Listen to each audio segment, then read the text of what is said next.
تو پھر ایک ایسا کام بھی کر دیتے ہیں جو شاید بہت سے لوگوں کے نزدیک نہیں ہونا چاہیے.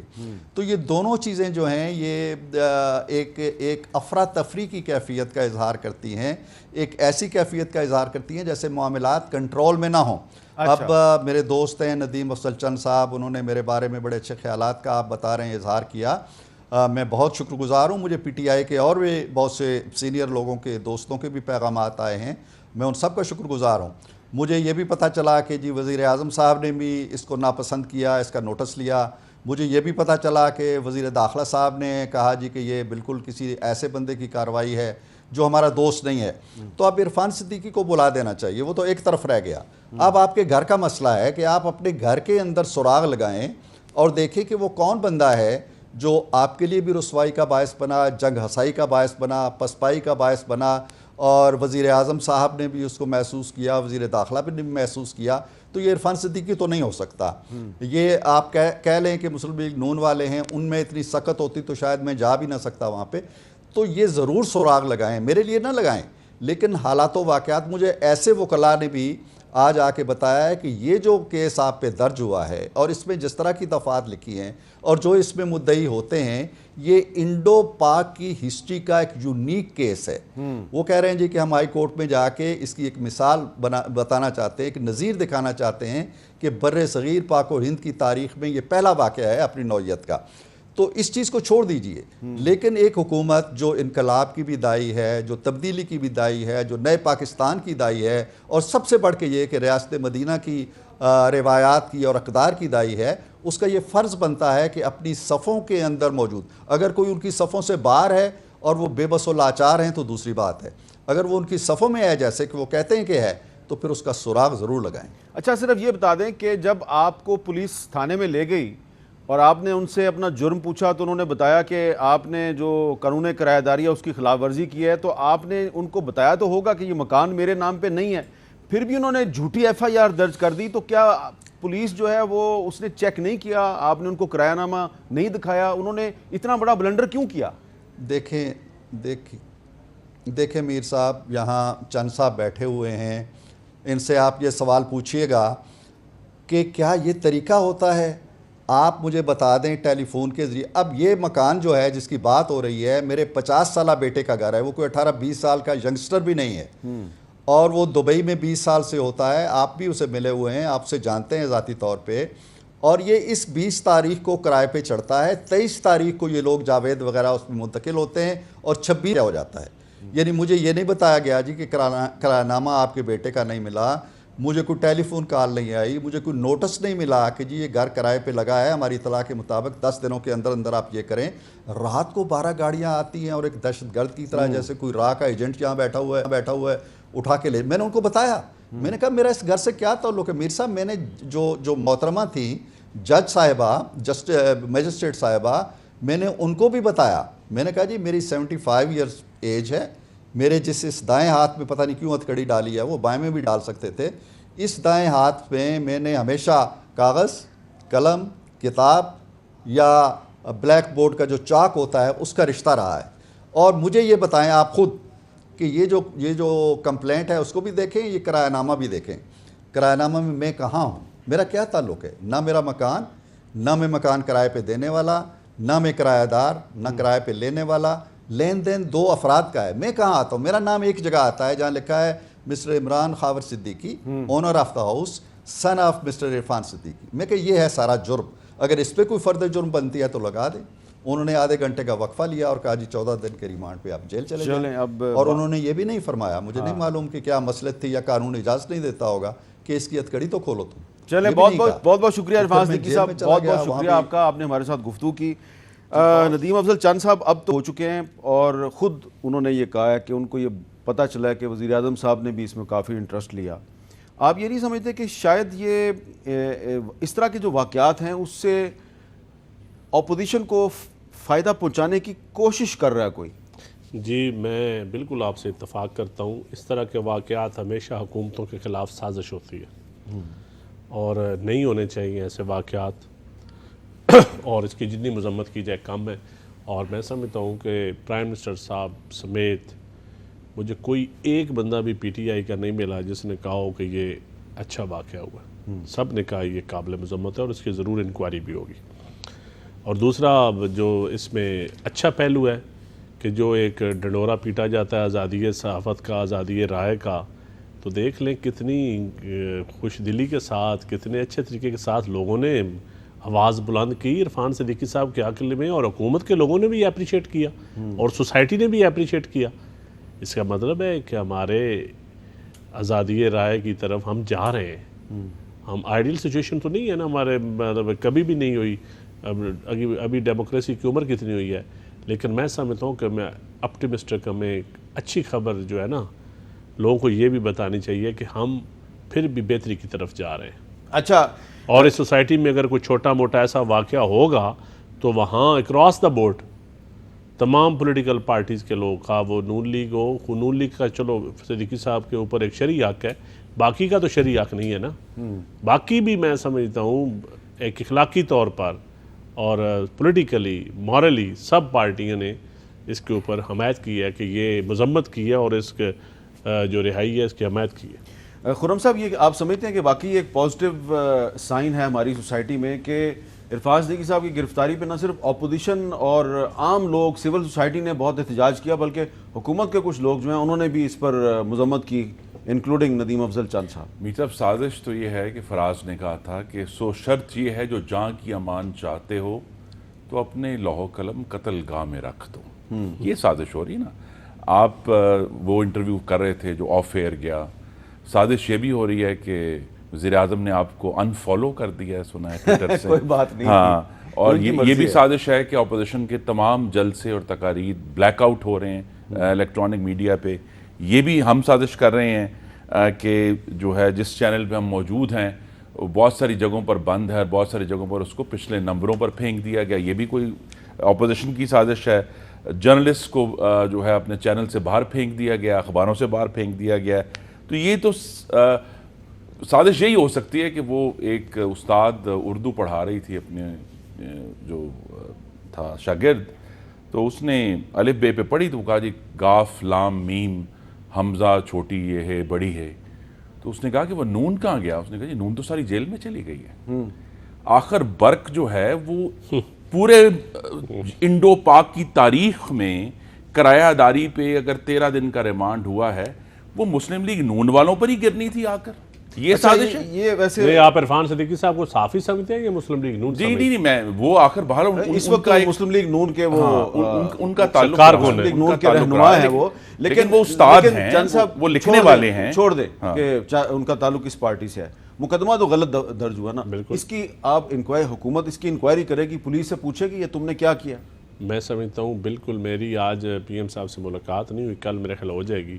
انٹیریئر منسٹر صاحب کو میں نے پتہ کیا ہے، میرے خیال میں تو انکوائری ہونی چاہیے. انٹیریئر منسٹر صاحب کو بھی نہیں پتا؟ نہیں، میرا رابطہ نہیں ہوا. اگر میرا رابطہ ہوتا تو میں آپ کو ان کا ورژن بتاتا یا پرائم منسٹر کی رائے بتاتا.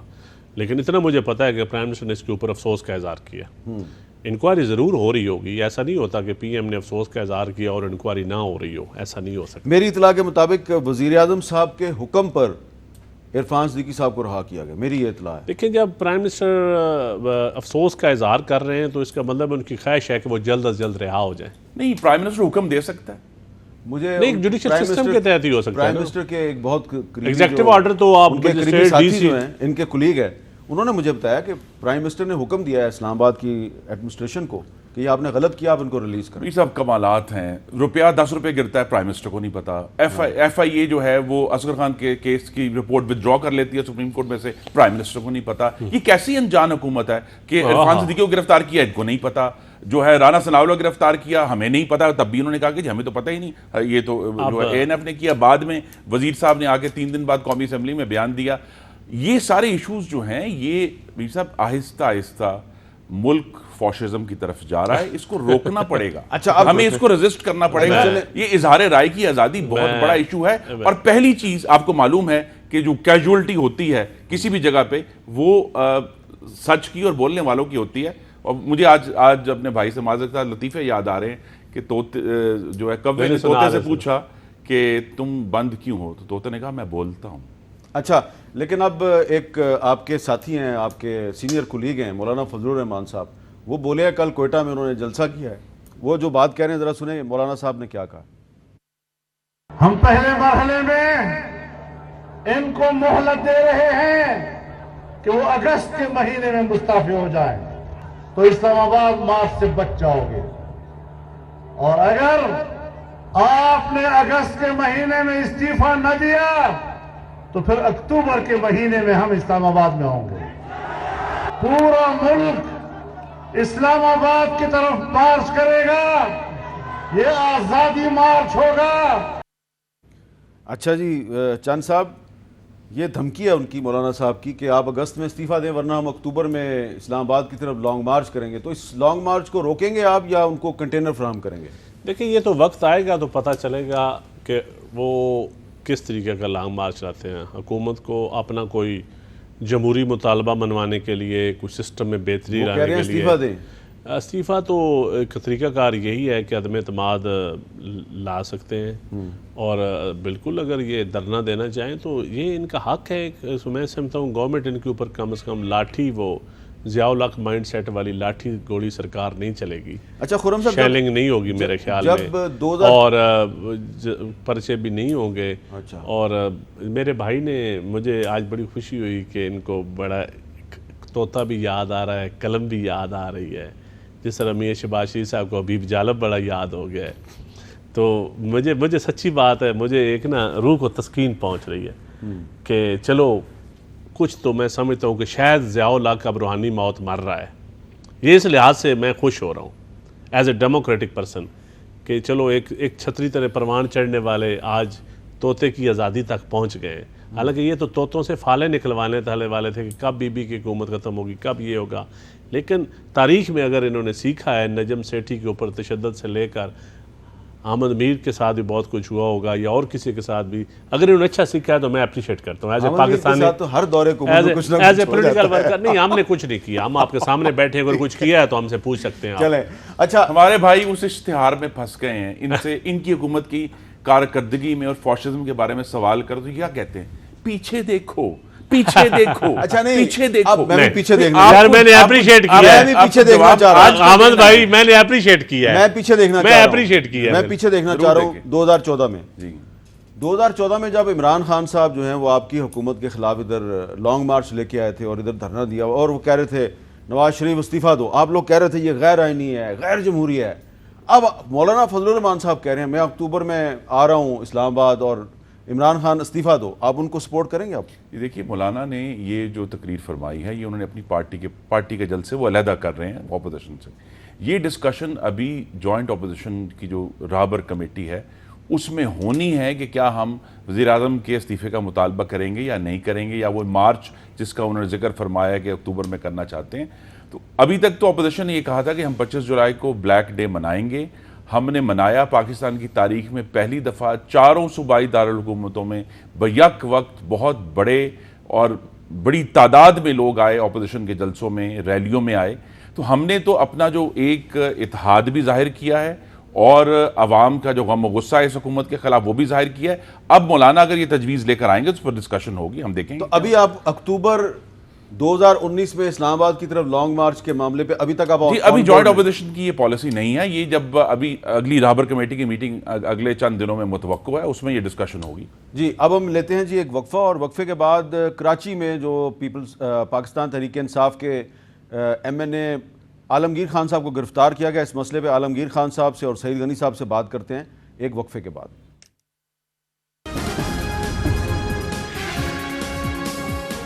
آپ جانتے ہیں کہ کل کراچی میں پاکستان تحریک انصاف کے رکن قومی اسمبلی عالمگیر خان صاحب کو کراچی پولیس نے گرفتار کیا اور ان پر تشدد بھی کیا، اور ان کی جو گرفتاری کے مناظر ہیں وہ آپ نے کل بھی دیکھے، ہم آج بھی آپ کو دکھا رہے ہیں.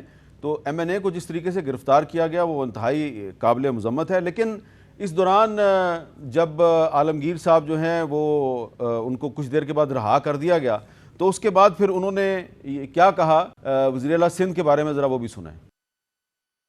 پہلے بھی میں نے مقدمے سہے، پہلے بھی یہ تشدد ہے، یہ سلسلہ جاری رہے. اب تو میں اس سوچ میں ہوں کہ وزیر اعلیٰ کو گٹر میں کیسے پھینکوں. وہ کہتے ہیں میں سوچ رہا ہوں کہ وزیر اعلیٰ کو گٹر میں کیسے پھینکوں. تو عالمگیر خان صاحب سے اور سعید غنی صاحب سے بات کرتے ہیں. السلام علیکم عالمگیر خان صاحب. جی وعلیکم السلام.